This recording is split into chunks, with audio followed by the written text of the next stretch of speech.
Alors voilà, je vous ai parlé des grandes règles de la photo de nuit. Maintenant, il y a quand même quelques petits trucs et astuces à savoir au quotidien, entre guillemets. Le premier, c'est si vous voulez avoir une chance de vraiment utiliser votre trépied, déjà au moment où vous l'avez acheté, ou si vous ne l'avez pas encore fait, prenez quand même quelque chose d'assez léger, parce que sinon vous le laisserez chez vous. Vous direz ouais, je trouverai à m'appuyer sur un poteau ou une barrière. C'est quand même beaucoup plus agréable d'avoir un vrai trépied sur lequel vous pouvez cadrer ultra précisément votre image. Donc déjà, ça c'est pour le sortir de chez vous. Une fois qu'il est monté, c'est assez galère. Il a fallu sortir chaque jambe. Il y a 3 vis, 4 sur certains. C'est un petit peu galère. Et si vous ne voulez pas prendre le risque de ne pas le ressortir à chaque fois que vous allez faire une photo, parce qu'aujourd'hui je reste planté ici devant l'Arc de Triomphe, mais vous, quand vous ferez vos photos, vous vous baladerez. Vous allez descendre les Champs-Élysées. Vous allez vous déplacer et faire des photos dans des angles différents, à des endroits différents. Surtout, ne repliez pas le trépied à chaque fois. Vous vérifiez bien s'il dispose d'un verrou. Vous vérifiez que le verrou est bien mis. Comme ça, votre appareil ne risque pas de tomber.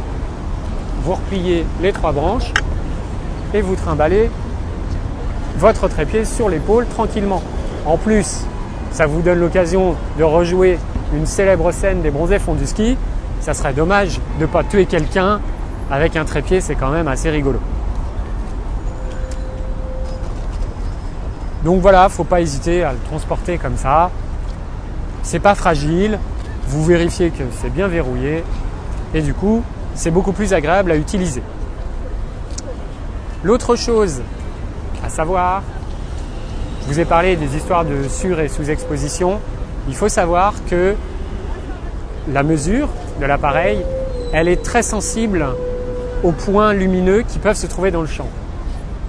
Si jamais vous avez un lampadaire, par exemple, qui se trouve en plein dans votre cadre, l'exposition va être faussée.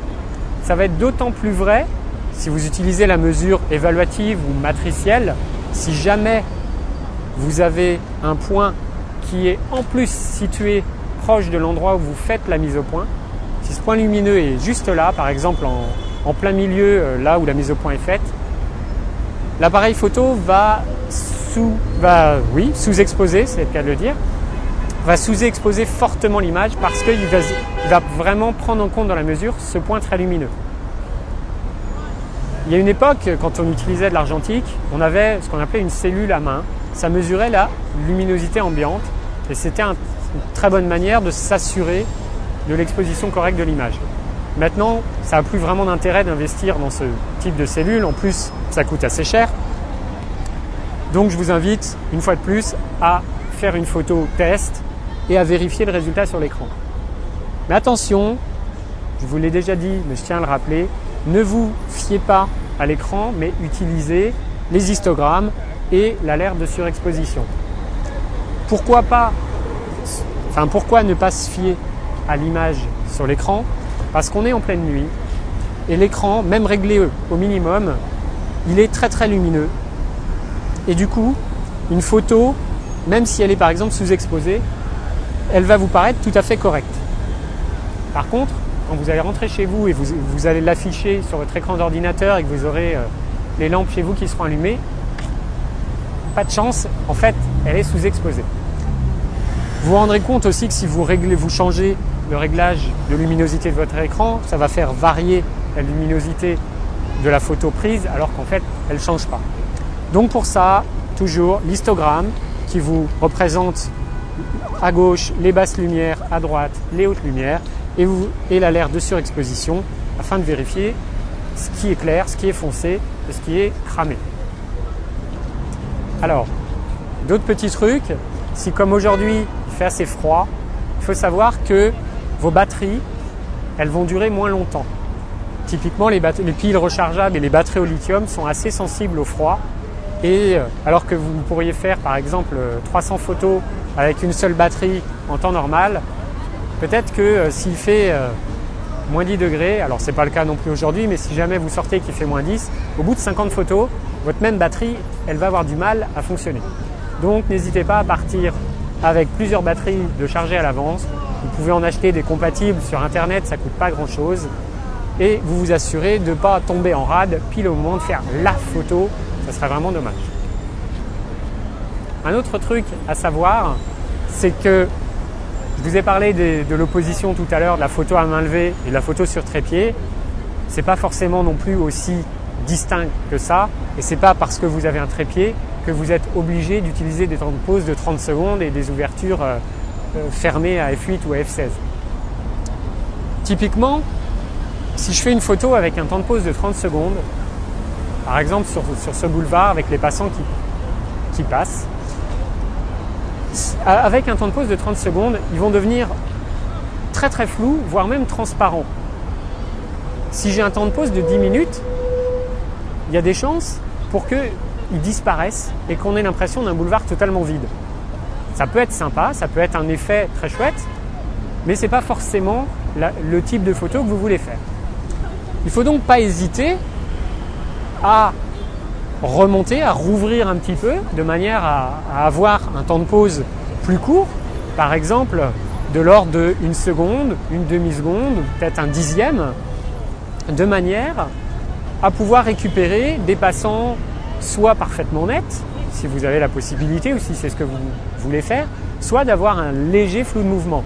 Si vous vous rappelez au début du cours, je vous ai invité à essayer de mesurer à quelle vitesse vous figiez un passant, à quelle vitesse il commençait à devenir flou.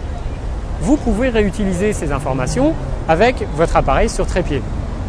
Par exemple, dans notre cas, je vais faire une photo, si je me mets à 2,8, j'ai un temps de pause d'une demi-seconde. Alors je n'ai pas vraiment cadré, je vais refaire de mes passants. Voilà. Par exemple, si on reprend cette image, voilà, mes passants, les personnes ici présentes sont légèrement floues. Ce n'est pas un problème pour moi.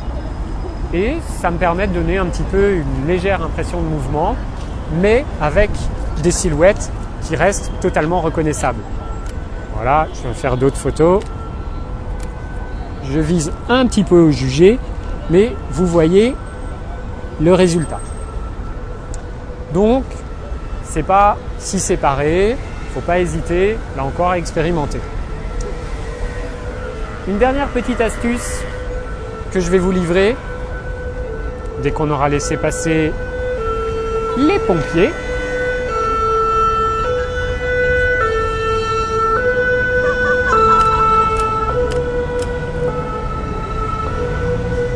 Voilà, un joli camion de pompiers flou, mais on voit encore que c'est un camion de pompiers, on voit le rouge, on voit la traînée bleue, parce que j'ai utilisé un temps de pause assez court.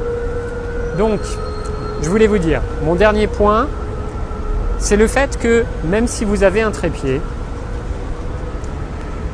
quand vous allez déclencher, il se peut que vous introduisiez ce qu'on appelle une vibration, un flou malgré tout de bouger, parce que quand vous appuyez le doigt sur le déclencheur, vous faites bouger l'appareil photo.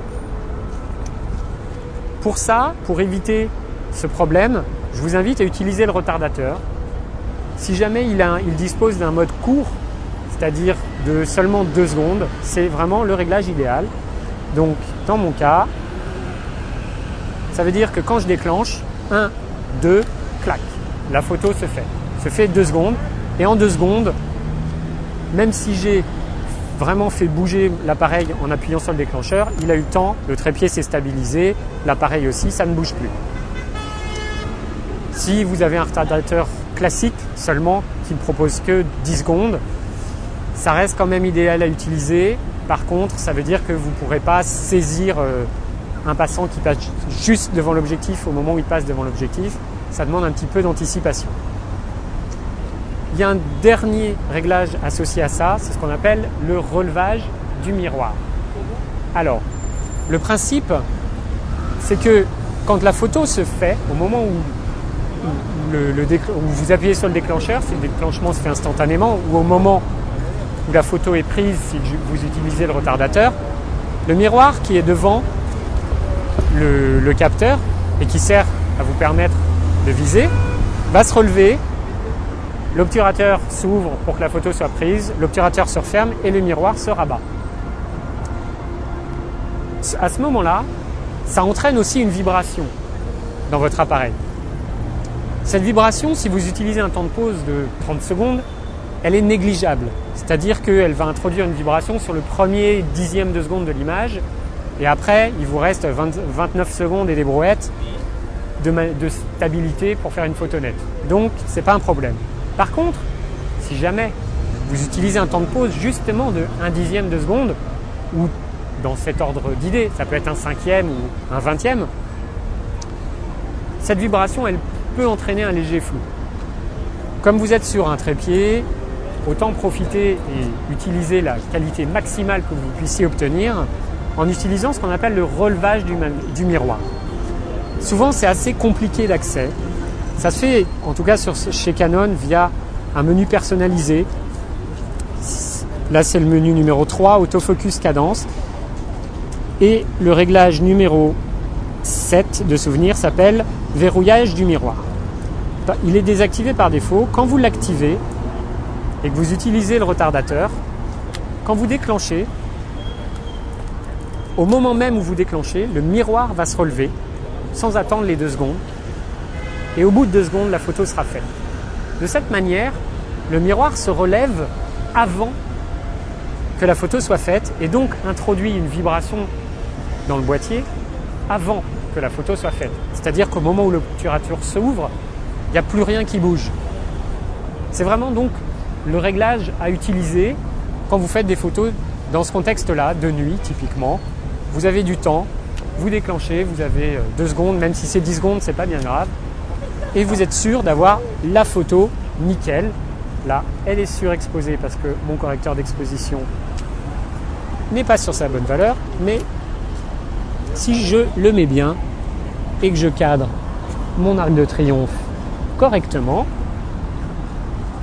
là je suis à 2.8, je vais me mettre par exemple à 800 ISO pour être à 1/15e de seconde. Clac, ma photo s'est faite et je suis sûr qu'il n'y a absolument aucune vibration introduite dans mon boîtier. Voilà pour cette petite série d'astuces.